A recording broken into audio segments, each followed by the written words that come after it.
could ban the social media app TikTok remains in the Senate, its fate uncertain. Users in the beauty and fashion industry are especially concerned. It's almost inconceivable that TikTok would go away or be banned because one woman I talked to who's in the beauty space, she was like, this is our marketing strategy. That's coming up next on Marketplace at 6:30 here on WNYC. We'll be back with All Things Considered at 7 o'clock. 44 degrees. Looks like the rain has stopped for now. It'll definitely come back, though. We'll have lows in the low 40s overnight. We'll see temperatures tomorrow again in the upper 40s. Rain through the day. Wind gusts over 40 miles an hour. It's WNYC at 6:30. WNYC is supported by Carnegie Hall, presenting the Philadelphia Orchestra led by Yannick Naissé-Séguin, performing selections from Alma Mahler Zeben Leiter with mezzo-soprano Karen Cargill and Mahler Symphony No. 7, April 12th, carnegiehall.org. If you believe democracy requires a free press, your station is WNYC, 93.9 FM and AM 820, NPR News and the New York Conversation.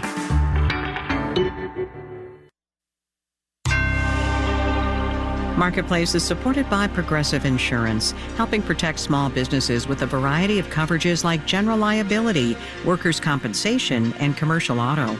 More at progressivecommercial.com. It's day 2 of Jobs Week, but if that's not your jam, we have updates on everything from the car market to the potential TikTok ban. From American Public Media, this is Marketplace.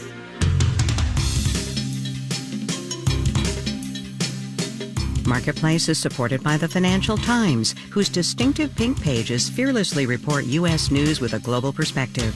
There's more at ft.com. And by Certified Financial Planner Professionals. Learn more about CFP professionals at letsmakeaplan.org.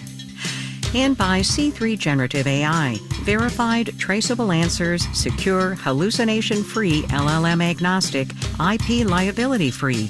Learn more at c3.ai.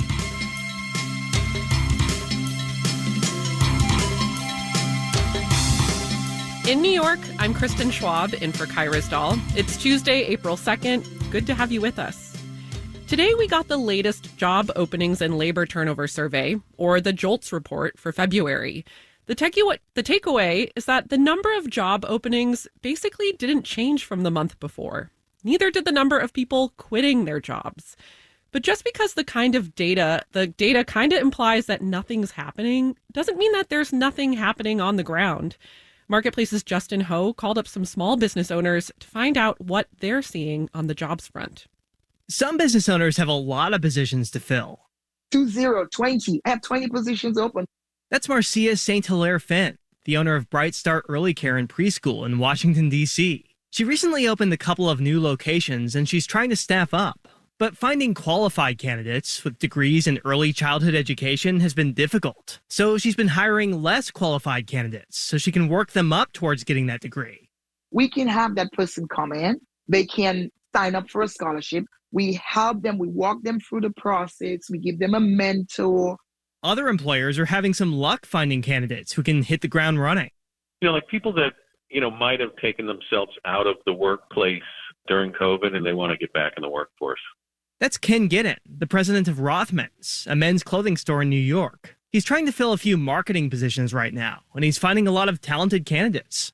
I'm getting approached by a lot of people, which I haven't been since the pandemic. But even if more people are looking for jobs, not every business wants to bring them in. We are very lean right now. I've actually been working more hours in the store as well to help with that. That's Frankisha Watkins, the owner of Be Polished Beauty Supply near Dallas, Texas. She says she's holding off on hiring because business has been fairly slow this year. A lot of people are having to choose between groceries and do I want this new wig or, gas, or do I want these extensions?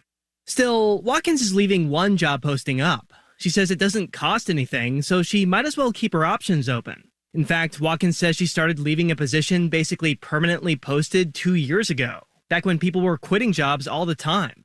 Because I earmark every employee, unfortunately, to stay with me for probably 8 months. I'll be lucky if I have a year.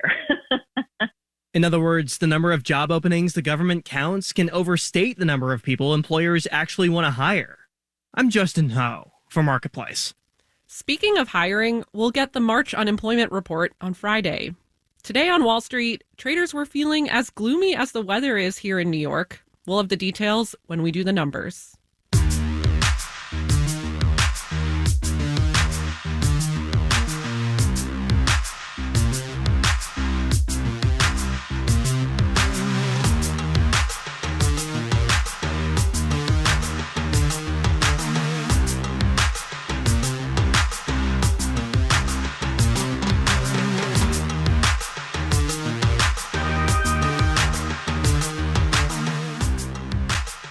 The slow and steady cleanup is still happening at the Port of Baltimore.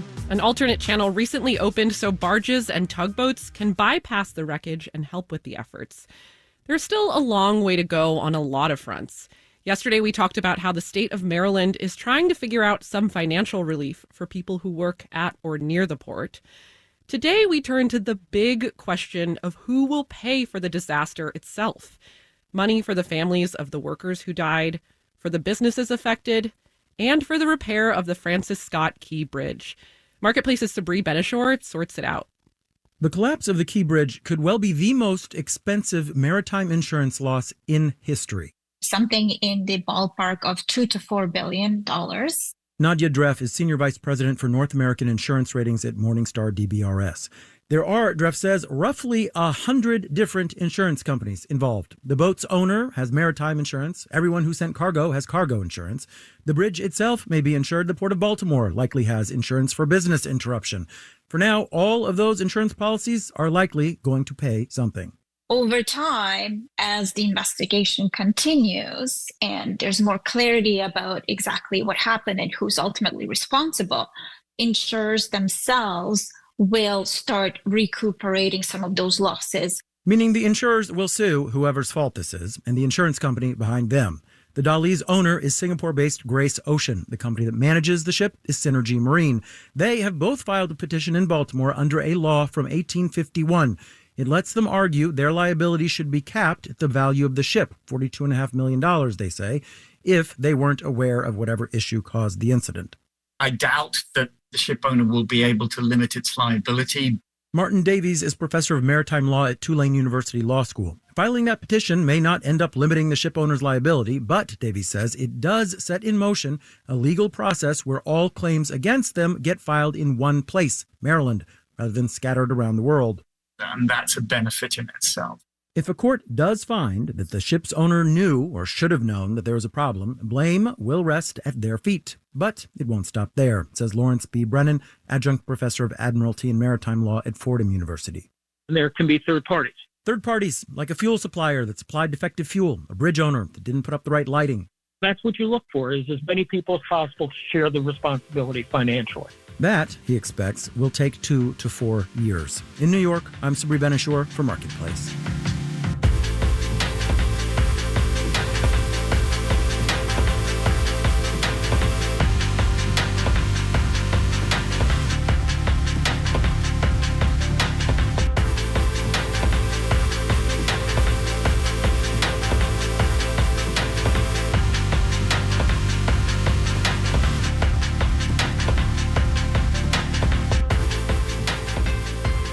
Sabri was just telling us about the mess of figuring out who will pay for the bridge collapse in Baltimore.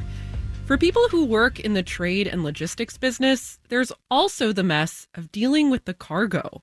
Cargo stuck on the container ship, and cargo that's now being rerouted away from the port. So we gave one of our regulars, Gretchen Blau, a call. She's a customs broker at Logistics Plus in Erie, Pennsylvania. When we got the news about the Key Bridge coming down, that was a huge shock. We're all still processing it, I think. We had one shipment that was on the Dali. We're just waiting to see how the claims process will take place. It's just kind of a long process where they, tow it, they offload everything. They have to, take care to make sure if any of those containers have been breached, that they don't collapse or anything like that. Photographs would have to be taken of any damaged cargo. It's kind of a long, involved process of documenting everything. We did have a few ships that were sitting outside of the Baltimore Harbor waiting to see what to do and where they were going. So those have been rerouted to New York. Once the ships offload, our domestic team will be looking for, trucking solutions. We already have, a shortage of trucks as it is. It's going to be a challenge to, build those relationships in maybe ports and terminals where we don't have a lot of contacts. Maybe we'll have to bring more stuff into the West Coast. Since the West Coast was so congested, we had kind of shifted to the East Coast, and with the Panama Canal and everything, maybe we're going to have to, totally and completely switch up how things are done depending on how everything shakes out.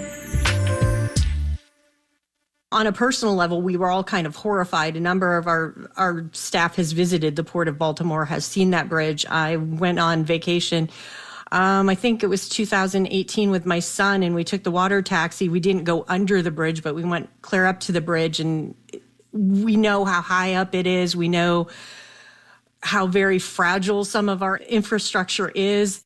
On a professional level, we're just all in, okay, let's solve these problems and find some solutions for the routing. We don't like what causes the challenge, that's for sure, but we do like solving the problems and working our way through these problems and conflicts and whatnot, and making sure that, freight arrives when it needs to, and people are well supplied. That was Gretchen Blau, customs broker at Logistics Plus in Erie, Pennsylvania.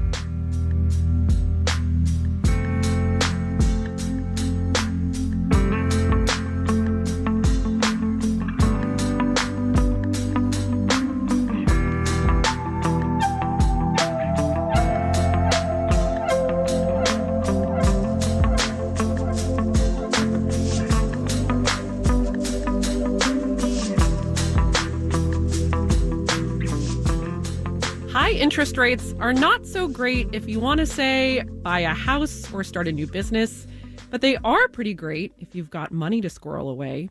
Because not long after the Fed started hiking interest rates, many banks started hiking theirs too. Rates on savings accounts and CDs have climbed over the past couple years. Now the Fed is preparing to cut interest rates. Just today, Fed officials said they expect 3 rate cuts by the end of the year. Marketplace's Samantha Fields looks at how that might affect savings. This time 2 years ago, the Fed had just started raising interest rates. And according to Ted Rossman at Bankrate, the best high-yield savings account out there was offering less than 1% interest. Today, you can find accounts offering over 5%. These rates have really run up very quickly. And he says a lot of people are benefiting. We actually recently did a study, and we found that 22% of Americans who have short-term savings are earning at least 4%. Last year, just 7% of people were earning that much on their savings. This is the time to be a saver. Margarita Chang, a certified financial planner near D.C., says she's had clients of all ages coming to her asking how to take advantage of today's rates. They're like, hey, can you tell me, should I open a high yield savings account or a CD? I am having conversations every week with clients about this. Every week. It's pretty exciting because that means that people are more engaged. These days, Cheng is also getting questions about when the Fed might start cutting rates, mostly from clients who want to see mortgage rates come down.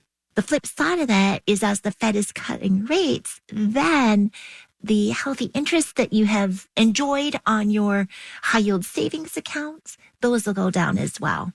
Interest rates on almost everything move when the Fed raises or lowers the federal funds rate. Both the interest you pay on mortgages, credit cards, and car loans, and the interest you earn on savings accounts and CDs. But some move faster than others. Joseph Gagnon at the Peterson Institute for International Economics says CDs are among the first to follow the Fed when it raises rates or cuts them, partly because they're in a competitive market where people shop around. It's pretty quick for CDs, and then as you get to other types of bank accounts, it gets slower and slower, and when you get to checking accounts, it gets, glacial, or if that. Banks have already started lowering interest rates on some longer-term CDs, even though the Fed hasn't actually made a move yet. It's just signaled it probably will. Anastasia Fedek at UC Berkeley's Haas School of Business says that's because CD interest rates are fixed. What that means is that it can actually be a little bit more responsive, right, in a forward-looking way. Because if you're locking in, right, somebody for 5 years, and you know that the rates might be cut in a couple of months, already you're not going to be offering them that high rate. Whereas banks that offer high-yield savings accounts with variable interest rates, they can afford to respond pretty much in real time or close to real time with a little bit of a lag. Once the Fed does cut rates, though, you can expect your bank to cut your rate too. But FedEx says chances are high-yield savings accounts will still be high yield, at least for a while. A few cuts is not going to get us anywhere near the zero rates environment that we were in for so long. The Fed is looking at maybe like 3 cuts by the end of the year. Most likely, FedEx says, they'll be in the vicinity of 0.25 percentage point, which would keep the federal funds rate and interest on many high-yield savings accounts above 4%. I'm Samantha Fields for Marketplace.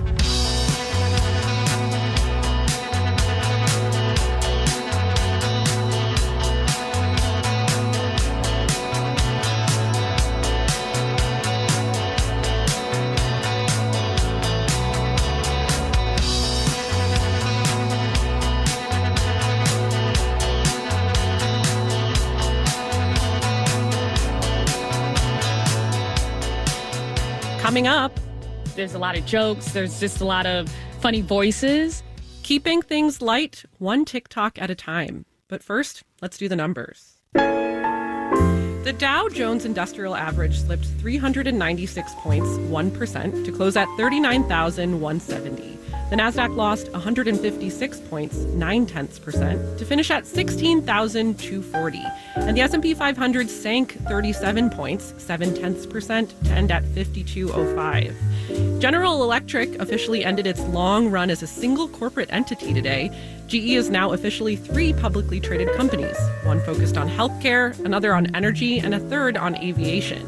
GE Aerospace declined 2 0.4%, GE Healthcare slid 1 0.6%, and renewable energy company GE Vernova dipped 1 0.4%. Sam Fields was telling us about interest rates for high-yield savings accounts, so let's look at some banks. Citigroup fell 1%, Wells Fargo dwindled 0.4%, JP Morgan Chase ticked down less than 0.1%. Bonds fell, the yield on the 10-year T-note rose to 4.35%. You're listening to Marketplace. The Marketplace Numbers segment is supported by Odoo, simple management software for all your business needs. Marketplace is supported by Twilio Segment. Segment helps every team access good data that's real-time, clean, and accurate. The result is relevant customer experiences that drive real revenue. Learn more at segment.com. And by Disney. On April 3rd, Disney will be hosting its annual meeting of shareholders. Learn more about how to vote, along with a list of all Disney nominees at votedisney.com. And by Brigham Young University, providing students with meaningful, experiential learning opportunities and helping them prepare for lives of heartfelt service. Brigham Young University, for the benefit of the world.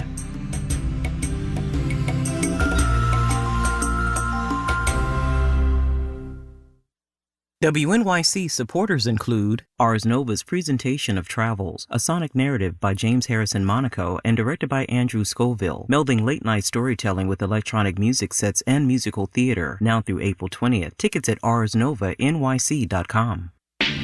On the next All of It, if you scan recent news about this year's college admission season, you're going to find headlines with words like chaotic, crazy, fiasco, nightmare. One big reason is because of trouble with the new federal financial aid application, but that's not the only problem. And on the next All of It, we're going to take a deep dive into the issues, talk about what's at stake, and take your calls and questions. Join us for All of It weekdays at noon on WNYC. You're listening to Marketplace on WNYC. In the 7 o'clock hour of All Things Considered, the White House has scaled back its traditional Ramadan iftar dinner amid ongoing political tensions over the war in Gaza. We'll hear that and much more at 7 o'clock. Stay tuned. This is Marketplace. I'm Kristen Schwab. The market for new and used cars has been pretty wild for the past few years. There was the chip shortage, which led to a vehicle shortage, and more companies have announced they'll stop making compact cars to focus on bigger and more expensive SUVs. But after years of high prices and interest rates, affordability is top of mind for a new wave of buyers. And companies like Toyota and Honda are benefiting. Marketplace's Savannah Marr has more. A lot of people have been putting off buying a new car for years since the pandemic chip shortage tanked inventory and drove up prices. David Whiston, an auto analyst with Morningstar, says the market is starting to smooth out. Even now, though, a monthly car payment can be well over $700, which is obviously a pretty large monthly expense for a household.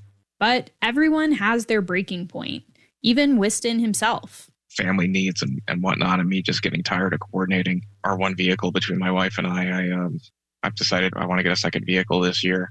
Consumers can only make do without a car or keep an old one running for so long, says Jessica Caldwell, head of insights at Edmunds. If people need a car, they need a car. There's not any substitute for it.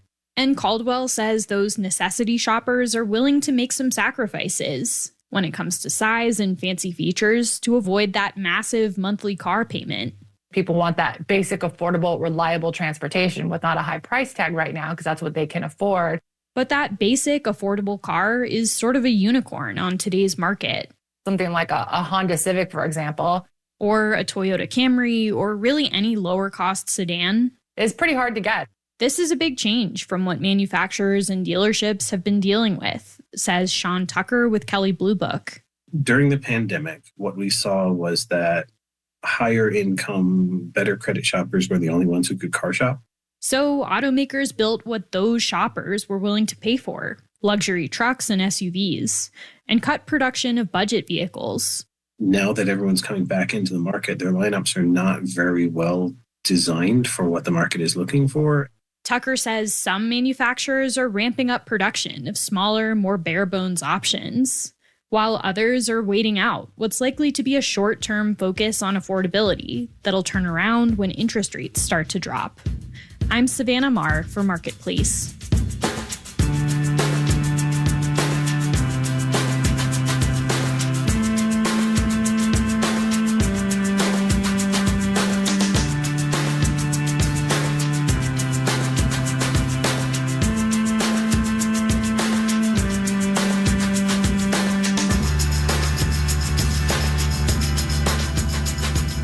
A few weeks ago, the House of Representatives passed a bill to ban TikTok unless its parent company, ByteDance, sells the app to an American company. Right now, that bill is in the Senate. It's sort of unclear how things are going to turn out. Well, as TikTok awaits its fate, so are brands. Brands that have come to rely on the app's shareable short videos as affordable advertising. One of our Friday Wrap regulars, Jordan Holman at the New York Times, she recently wrote about the potential TikTok ban and what it means for the beauty and fashion industries. Jordan, welcome to the program. Thanks for having me. So if TikTok is banned, I imagine it will be a big blow to any company that advertises anything. But why focus on beauty and fashion brands in your story? How has TikTok become particularly important to them?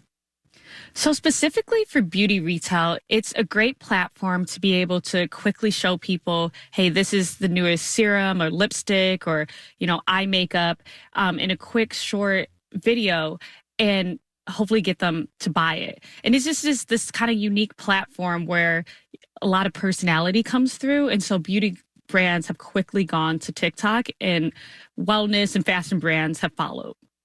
Yeah, tell me more about what these campaigns look and sound like, because sometimes, at least to me, they don't even look like advertisements, or at least I guess what we traditionally think of as ads.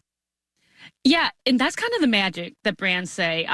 You don't have to have like the celebrity or recognizable person to kind of front your product. A lot of smaller brands, it's the founder who's saying, hey, I developed this. There's a lot of jokes. There's just a lot of funny voices. And so while you're scrolling, it kind of just falls within all of the other type of content you get on TikTok. Yeah, I feel like that's led to a lot of discovery. And you talk about that a bit in your piece, how it's actually become a place where people go to shop first. Like they totally just go by Google and go to TikTok first. Can you talk a little bit more about that? Yes, I was talking to an influencer who's big on TikTok. Her name's Kara Springs, and she's 25 years old. She mentioned, I don't even think about going to Google first when I'm shopping. I think about going to TikTok. And I just thought that was such an interesting thing because for so long, Google has been the default. You know, you say you Google it, but for this new generation coming up, TikTok is that default. So brands see that as the place they need to be talking about what they're selling. Yeah, you TikTok it. Maybe that's not the verbiage, but we'll work it out. Yes. Yeah. Well, it seems like, I mean, part of this is you go where the people are if you're a brand, and younger people are on TikTok. But what else drives brands there instead of like traditional advertising or other social media apps? The other thing that smaller brands in particular told me was that they like TikTok because it's relatively inexpensive compared to when you're working with Google or Meta, which owns Instagram. And part of that is if they're working with TikTok shops, which is the specific part on the app that's dedicated to selling things, they can do a commission structure. So you're only handing money over if you sell this product versus like, this is the cost to advertise when it's on Google or Meta. So for smaller brands, that's one of the reasons they like TikTok. Interesting. I didn't know that. But it's not just the Sephoras and Ultas, right, using TikTok. There are a lot of other smaller businesses. What would a ban mean for those? So for the smaller businesses I talked to, it's almost inconceivable that TikTok would go away or be banned because one woman I talked to who's in the beauty space, she was like, this is our marketing strategy. This is how we find new customers. So this is right now the most formidable way that people are selling products. And it doesn't seem like they actually have a backup plan if TikTok is banned or changes in some way. Yeah, well, that was my next question is what would be the alternative if this ban happens? And how seriously are these brands preparing for a world without TikTok, whether they're small or bigger? So I talked to the CEO of Frida, which is a brand that sells postpartum products and baby products. And she made a very good point. She said, you know, algorithms change all the time on social media. Yeah. Brands have to get really nimble when it comes to that type of change. And maybe brands right now should be thinking of it in that way if something happens to TikTok. And what she meant was post the video you were going to post on TikTok, do that on Instagram Reels. You got to maybe go on Snapchat. So the reality is most of the brands play on these other platforms, but time and time again, talking to people, they were like, I don't want to do that. TikTok's is special and I go viral and I find new customers in ways that other platforms don't give me. Yeah. Although someday there will be maybe the new TikTok, whatever the new thing is, I guess. Absolutely. Jordan Holman writes about retail at the New York Times. Jordan, thanks so much. Thanks for having me.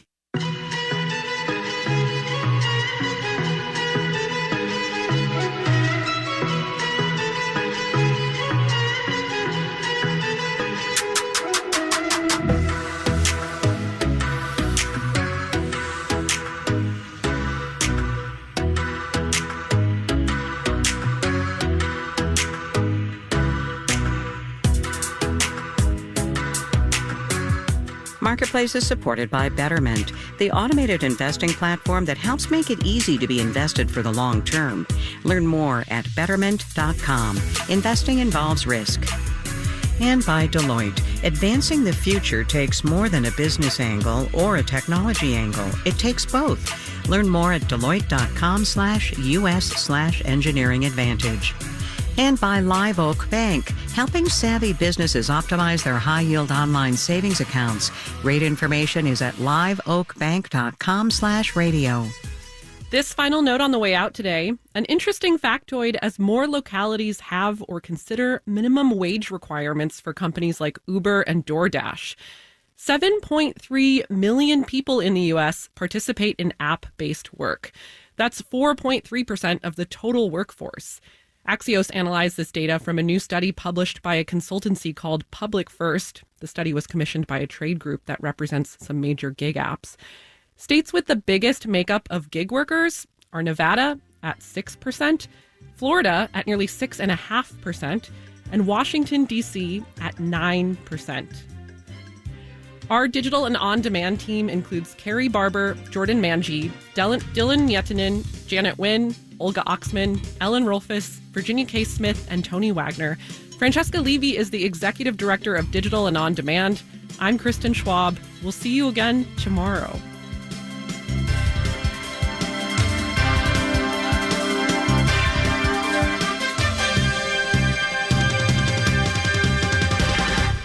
This is APM.